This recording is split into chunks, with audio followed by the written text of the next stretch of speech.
Dinas Tanaman Pangan Hortikultura dan Peternakan Kabupaten Kutai Timur saat ini sedang melakukan program prioritasnya, yaitu swasembada pangan khususnya daging sapi. Hal itu dilakukan lantaran jumlah impor hewan ternak dari luar daerah terbilang tidak sedikit, apalagi Kalimantan Timur saat ini didaulat sebagai ibu kota Nusantara, di mana Kutai Timur sebagai salah satu daerah penyanggahnya. Kebutuhan masyarakat terhadap daging pun makin lama makin meningkat. Karena itu, menurut data pemerintah, terdapat 70% daging yang diambil dari luar daerah. Hal ini mendapat sorotan dari legislator Kutim, Faizal Rahman. Dia menilai besarnya jumlah sapi tersebut lantaran tingginya kebutuhan masyarakat Kutim yang ingin mengolahnya, terlebih jelang Hari Raya Kurban. Kebutuhan daging kita itu kan tinggi ya kan, makanya didatangkan dari luar. Kalau yang hasil bantuan pemerintah kan nggak boleh dijual kalau belum cukup umur, ya kan gitu. Jadi ya memang harus ditahan, dan kalau dijual malah kena pidana, kan gitu. Apalagi kalau betina kan nggak boleh. Ya mungkin karena karena kebutuhan Idul Adha itu kan bukan 1-2 ekor, tapi kalau kebutuhan yang konsumsi daging 2 ekor, 3 ekor per hari misalkan, mungkin bisa dicukupi kan. Kalau dari jauh-jauh datang dari RTP kan enggak. Kan ini kan di sini juga harus dilihat, bukan karena kita tidak swasembada pangan ya. Kalau saya sih melihatnya karena ini kan momennya, momen Idul Adha. Bisa jadi ini kan momen ini kan ya, namanya orang bisnis yang menangkap peluang ini kan bisa jadi karena memang mungkin dia berpikir kalau ngambil dari NTB dibawa ke sini ada profitnya dibandingkan dia harus beli dari sini untuk dijual, karena kan ini kebutuhannya tinggi. Nah, bisa jadi kebutuhan 70% tadi itu dipenuhi bukan karena kita tidak swasembada, cuman karena itu tadi kan yang ngambil ini kan semua kan pemain-pemain bisnis nih. Ya dia kan cari untung, cari profit. Kalau dia ngambilnya di Sangatta, dijual misalkan diambil di Kaubun, dijual di sini, mungkin dari sisi bisnis mereka nggak dapet, ya kan? Ya udahlah, dengan karena kebutuhannya tinggi, bisa jadi dia datangkan 1 truk sekalian. Nah, karena dilihat hitung-hitungannya secara bisnis tinggi. Kalau saya sih nggak bisa dijadikan ukuran ya kalau yang untuk Idul Adha, karena memang momennya.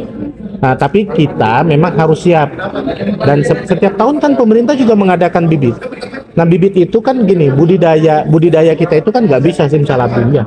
Nah, tapi saya selalu ingatkan, ada beberapa tahun ini saya ada dorong beberapa kelompok tani untuk pengadaan bibit produktif ya. Tahun ini saya ada masukan juga.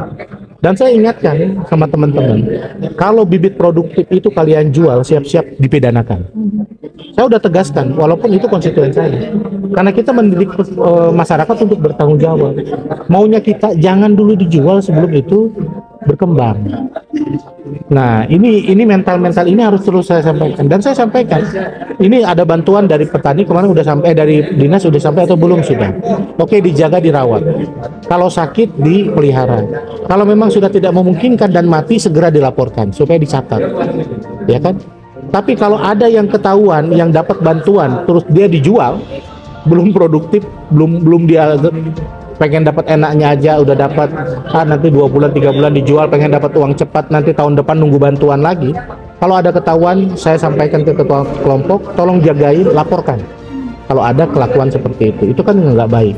Dan ini kalau kita tidak kasih efek jerah, takutnya ini menjadi cerminan untuk orang lain. Oh, itu aja mau jual nggak diapa-apain, jadi bisa aja udah kita jual, ujung-ujungnya tadi itu yang kan saya punya program ya, bukan program saya sih, artinya punya semangat ya. Kalau program kan saya bukan bupati, saya punya harapan petani Kaubun itu yang punya sawah, paling tidak dia punya sawah 1 hektar, dia punya sapi 1. Jadi makanya kemarin yang saya integrasikan itu, yang saya bantu di Kaubun itu yang punya lahan sawah. Karena saya mau supaya nanti paling tidak dia ngurus sapi, kotorannya bisa digunakan untuk lahannya. Jadi paling tidak 1 hektar saya harapan saya dan mimpi saya mereka punya 1 sapi. Satu sapi. Dan sekarang ini sudah ada 2 kelompok di Kaubun. Yang pertama itu 21 ekor, 21 juga petaninya, yang satunya baru 9. Nah, karena kemarin baru 30 ekor saya. Dan saya udah cek kemarin sudah dibagi. yang satu kelompok itu full, semua dapat. Jadi 21 orang anggota kelompok, 21 juga bantuannya, semuanya dapat. Ada satu yang 56 anggotanya cuma dapat 9, karena ada keterbatasan. Tapi saya sampaikan komitmen saya, bagaimana petani sawah yang punya 1 hektar, paling tidak kita kasih satu. Kita bantu dorong dia supaya punya satu. Harapan saya sederhana itu aja. Paling tidak ada kotoran sapinya itu yang dia bisa kumpul, nanti diaplikasikan di lahannya, sehingga ketergantungan terhadap pupuk kimia itu menjadi kurang. Apalagi selain dari bantuan sapi tadi itu, saya kemarin dorong juga tuh, ada pupuk yang bisa menggemburkan tanah. Ada namanya pupuk nitrobakter yang dia fungsinya adalah menggemburkan tanah. Jadi semuanya berbasis ke alami. Jadi semuanya berbasis alam, tidak kimia. Jadi kalau nitrobakter itu digunakan, dia bisa mengurangi ketergantungan terhadap urea, gitu.